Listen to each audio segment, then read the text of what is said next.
কোনোবা মহান ব্যক্তিয়ে কিমান ডাঙৰ কথা কৈ গৈছে যে সম্পৰ্কবোৰ হল এখন কিতাপৰ দৰে আৰু ভুলবোৰ সেই কিতাপখনৰ পাতৰ দৰে। যদি কেতিয়াবা কিবা ভুল হয় তেন্তে এখিলা ফাট ফালি দিবা, কিন্তু এখিলা ফাটৰ বাবে গোটেই কিতাপখন ফেলাই দি দিবা। নমস্কাৰ, মই ধীৰাজ আৰু আজি লৈ আহিছো এনে এটা কাহিনী যি কাহিনী আপোনাৰ অন্তৰ চুই যাব।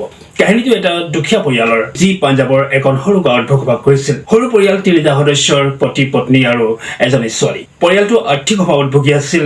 ব্যক্তিজনৰ কোনো চাকৰি হোৱা নাছিল। অতি দুখ কষ্টৰ মাজেৰে দিনবোৰ পাৰ হৈছিল। বহু চেষ্টা কৰাৰ পাছতো তেওঁ কতো এটা চাকৰি যোগাৰ কৰিব পৰা নাছিল। সৰু ছোৱালীজনীয়ে এদিন দেউতাকক সুধিলে যে পাপা, আমাৰ ঘৰত সকলো ঠিক ঠাক কেতিয়া হ'ব? মোৰ লগৰ ছোৱালীবোৰৰ ঘৰবোৰ ইমান ভালদৰে চলে, তেওঁলোকে ইমান ভাল কাপোৰ পিন্ধে, ইমান ভাল বস্তু খায়, কিন্তু আমাৰ ঘৰত সদায় দুশ্চিন্তা আৰু দুশ্চিন্তা। প্ৰতিদিনাই যুঁজিবলগীয়া হয়। সেই কথা সদায় চিন্তা কৰিবলগীয়া হয় যে কাইলৈৰ খোৱা বস্তু ক'ৰ পৰা সংগ্ৰহ কৰিম। দেউতাকে জীয়েকৰ মনোবল বঢ়াবৰ কাৰণে ঘৰৰ পৰা অলপ দূৰ লৈ গৈ দূৰত থকা এখন পাহাৰ দেখুৱাই কৈছিল যে মাজনী, সেই পাহাৰটো দেখিছা নহয়, এই পাহাৰটোত ভগৱান থাকে। তুমি সেই পাহাৰটোৰ পৰা যি খুজিবা সকলো পাই যাবা। ভগৱানে সকলো ঠিক কৰি দিব। আৰু ছোৱালীজনীয়ে প্ৰতিদিনাই পাহাৰৰ ফালে চাই প্ৰাৰ্থনা কৰিব ধৰিলে আৰু ভগৱানৰ পৰা তেওঁৰ পাপাৰ বাবে চাকৰি খুজিব ধৰিলে। আচৰিতজনকভাৱে দেউতাকে সেনাবাহিনীৰ চাকৰিৰ এপইণ্টমেণ্ট পাই গ'ল। ঘৰত মিঠাই বিতৰণ কৰি দেউতাক সেনাবাহিনীত যোগদান কৰিলে আৰু তেওঁলোকে ভাবিলে যে এতিয়া সকলো ঠিক হৈ যাব। কিন্তু চাকৰি কিছু মাহৰ পাছতে পাকিস্তানে ভাৰতক আক্ৰমণ কৰি দিলে।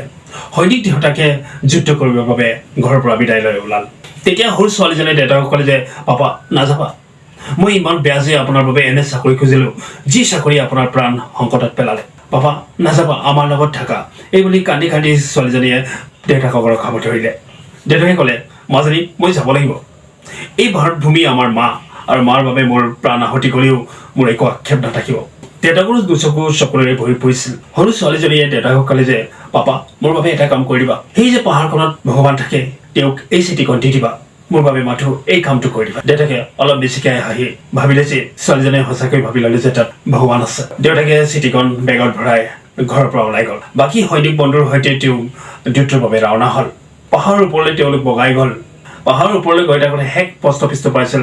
সেই ডাকঘৰত চিঠিখন ভৰোৱাৰ আগতে দেউতাকে এখন কাগজত লিখি দিলে যে মাজনী, মোক ক্ষমা কৰি দিবা। সেই পাহাৰখনত কোনো ভগৱান নাথাকে, মই তোমাৰ মনোবল বঢ়াবৰ কাৰণেহে কৈছিলো। এইবুলি দেউতাকে লেপাপাত ঘৰৰ এড্ৰেছ দি চিঠিখন ডাকঘৰত ভৰাই দিয়ে আৰু ভাবিলে যে চিঠিখন ঘৰলৈ যাব, ছোৱালীজনীয়ে চিঠিখন পঢ়ি অলপ কম কৰিব আৰু অলপ সময়ৰ পাছত সকলো বুজি পাই যাব। মই এতিয়া সেই যুদ্ধলৈ গৈ আছো, কি জানি প্ৰাণ বাচে নে নাবাচে। বহুদিন ধৰি যুদ্ধ চলিল। বহু জোৱান আহত হল আৰু বহুতো মৃত্যু মুখত পৰিল। সেই গাঁৱত বাতৰি প্ৰচাৰ হল যে যিটো কোম্পানীত সেই ছোৱালীজনীৰ দেউতাক গৈছিল, সেই কোম্পানীৰ সকলো জোৱানৰ মৃত্যু হৈছে বুলি। ঘৰত এখন দুখৰ পৰিৱেশে চালি ধৰিলে। পত্নী, বন্ধু, সম্পৰ্কীয় সকলো দুখত ভাগি পৰিল।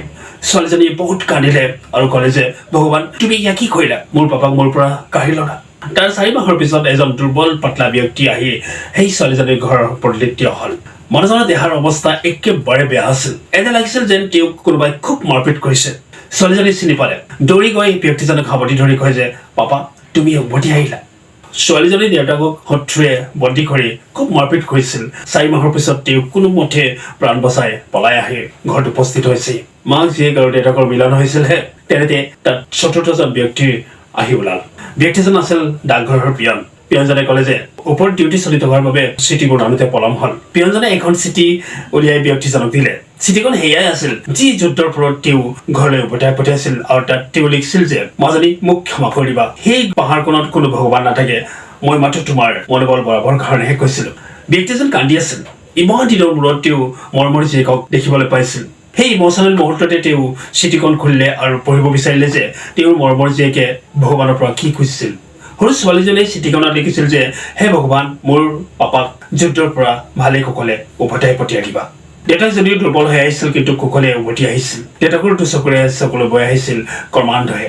কাহিনীটো বহুত সৰু হয়, কিন্তু এই আমাক শিকায় যে যদি বিশ্বাসেৰে প্ৰাৰ্থনা কৰা হয় তেন্তে সেই প্ৰাৰ্থনা স্বীকাৰ কৰি লোৱা হয়। সেই ভগৱানে আপোনাৰ প্ৰাৰ্থনা শুনিব। যদি আপুনি বিশ্বাসৰ সৈতে কিবা খোজে তেন্তে সেয়া নিশ্চয় 100% আপুনি লাভ কৰিবই। মাথো আপোনাৰ পেইড আৰু বিলিভ কম হ'ব নালাগে, শ্ৰদ্ধা কম হ'ব নালাগে, কাৰণ ভগৱানে মাথো আৰু মাথো বিশ্বাস বিচাৰে। আৰু যদি আপোনাৰ বিশ্বাস সত্য হয় তেতিয়া আপুনি যি বিচাৰে তাক পাবই। তাৰ বাবে যিমানেই সময় নালাগক কিয়। তেতিয়া আজিলৈ আহিলো, নমস্কাৰ।